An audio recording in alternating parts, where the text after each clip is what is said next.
اربع من کن فیک فلا علیک ما فاتک الدنیا. یک حدیث براتون بیان کرده بودم 4 تا خصلت است. کسی که 4 خصلت را داره اگر همه دنیایش از نزدش بره بعد باز همه چیز را از دست نداده. اگر همه دنیا را از دست داده باشد، تمام مال و اموال و فرزند و همه چیز را، این 4 صفت را داشته باشد، هیچ چیز را از دست نداده. کی امیره بیان میکنه کدام است؟ یادتون هست؟ چند جمله بیشتر نمیشه.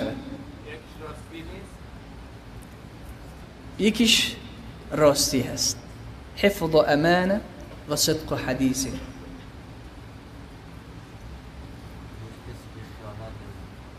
حفظ و امانه، یو کسی که هیچ وقت خیانت نمی کنه در امانت ها.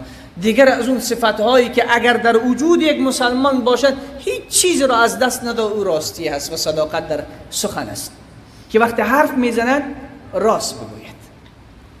جنید بغدادی میفرماید حقیقت راستی در کجا آشکار می شود؟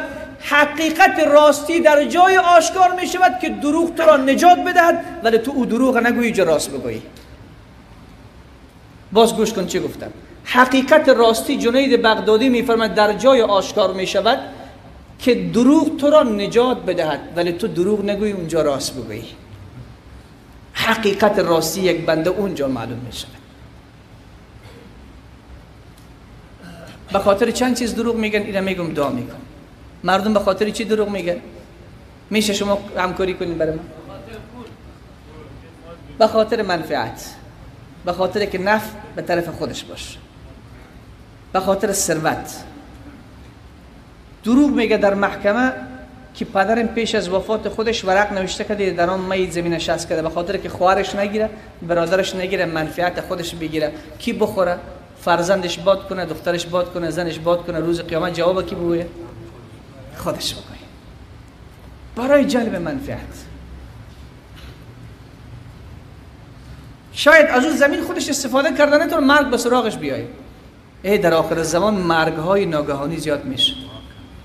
مرگ های ناگهانی. مرد از خانه میره بیرون دوباره بر نمیگرده به خانهش. به سیاحت رفته، موترش چپه شده، موتورسیکلش چپه شده رفته. مرگ های ناگهانی زیاد شده عزیز من. شما برین در صفحات مجازی ببینید حالت های از مرگ رو میبینید.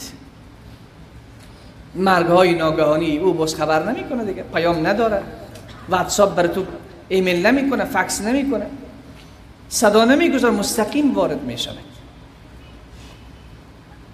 چرا دروغ میگن؟ یک مسلمان به خاطر که جلب منفعت کند، نفع به خودش برسد. اگر راست بگوید گمان میکند که شاید اگر راست بگویم به من منفعت نرسد. من از تو پرسان میکنم کسی را دروغ بالا میبرد؟ کسی را دروغ منفعت میدهد برایش؟